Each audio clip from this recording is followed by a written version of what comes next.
Hello everyone, especially Motherland, Fort Salem fans and superfans out there. To celebrate Veterans Day, I have a video talking about the heroes of Fort Salem who died tragically by their enemies. First up is Porter Tippet. Although he was a minor character at most, he made the most impact in the third episode of Season 1, where we find out more about Scylla's past.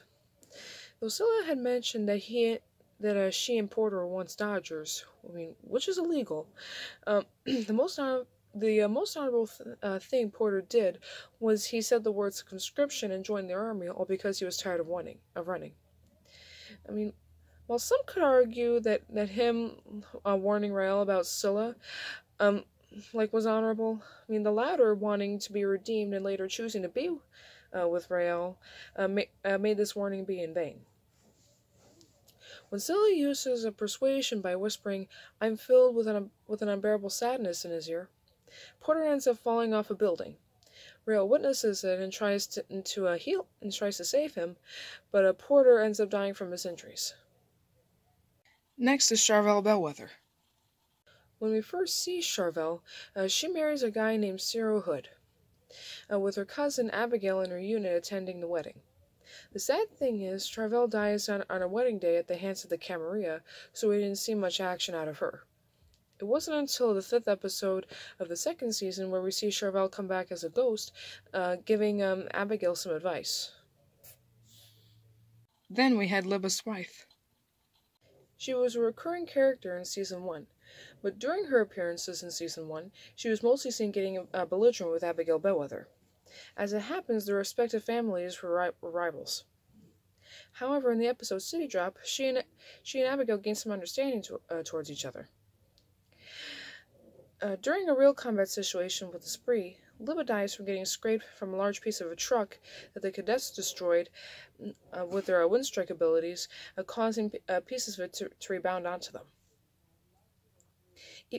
Everyone mourns Libba, including Abigail. Even Anacostia said that the injuries are too severe to be healed.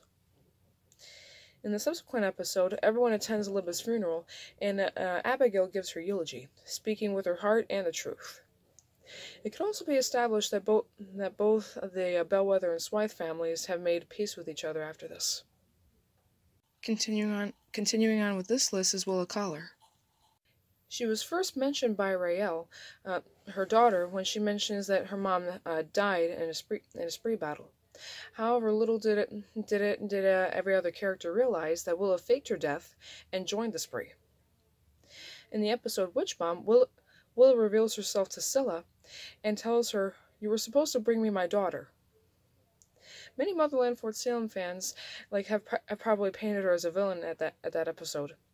But, like Scylla, she was never much of a villain to begin with, as learned in Season 2. Willa reveals that the Camarilla have returned after a 200-year dormancy and was trying to save Rael from them. In the episode Irrevocable, Scylla and Willa see Rael being infected by witch plague, but Willa sacrifices herself so Rael can be safe.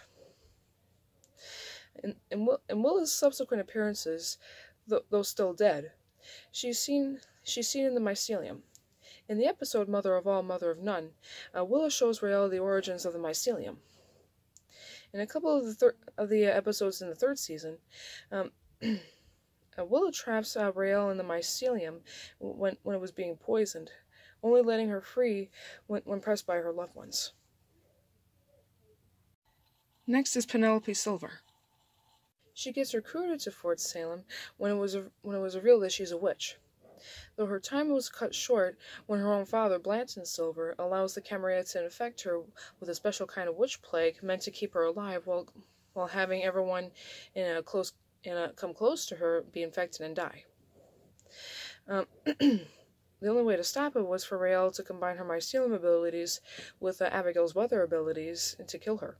When I first saw it, I thought that they were just expelling the witch plague out of her. I didn't know that they actually killed her until they came back from commercial.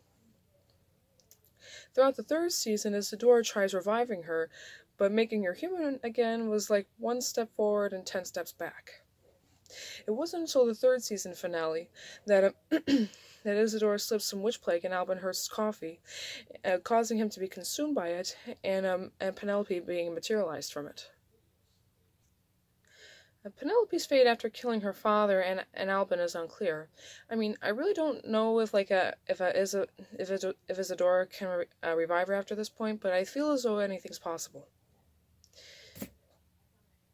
And last but not least, Anacostia Quartermain. No doubt she was one of the main characters, but as far as anything goes, main characters from TV shows die every other turn. For the first 2 seasons, she helps cadets with basic training in stopping the Camarilla. In Season 3, she helps her love interest Sterling and her friend Petra clear the Bellweather unit's names after they were falsely accused for murder. In Happy Yule, she and Sterling get abducted by the Camarilla and are subjected as their special entertainment, though she and Sterling survive it. However, in the 3rd season finale, when the Camarilla uses special breastplates to deflect any witch's work, a tornado spawns and a truck flies toward her and her friends. Anacostia manages to save them, but gets killed in the process. I mean, when I first saw it, I thought like Anacostia had some sort of protection, or Isidore can revive her like she did with Penelope, because I know for a fact Anacostia didn't survive Albanhurst's entertainment chambers of torture just to be killed by an oncoming truck. I mean, the next morning everyone mourns her, including Alder. I mean, given how the Necro witches and Fixer witches can work together, I feel that we were cheated because we didn't see those witches, Rael and Scylla especially, combine their powers for anything in the show. Not for combat situations or healing abilities, nothing of the sort. Well, thank you for watching, everyone. If you liked the video, press the thumbs up button and subscribe for more videos. If you have any questions or comments, feel free to leave them in the comment section, and I'll catch you all in my next video.